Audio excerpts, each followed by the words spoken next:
তখন পুরুষ মানুষ বলল, করজোড়ে বলল সৃষ্টিকর্তাকে যে 20 বছর আয়ু অত্যন্ত কম। হে প্রভু, আমাকে ওই গাধার, সে যে 30 বছর আয়ু চায়নি, সেটা আমাকে দেয়া হোক। ওই যে কুকুর 15 বছর ফিরিয়ে দিয়েছিল, সেটাও আমাকে দেয়া হোক।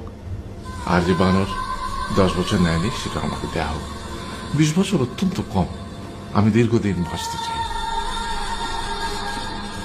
সৃষ্টিকর্তা সেটাও মঞ্জুর করলেন। তারপর কি হলো? সেই থেকে ছেলেরা পুরুষ মানুষ হিসেবে বাঁচে 20 বছর, তারপরের 30 বছর সংসারের বোঝা পিঠে করে বয়ে বেড়ায়, সেটা কার মতো? গাধার মতো।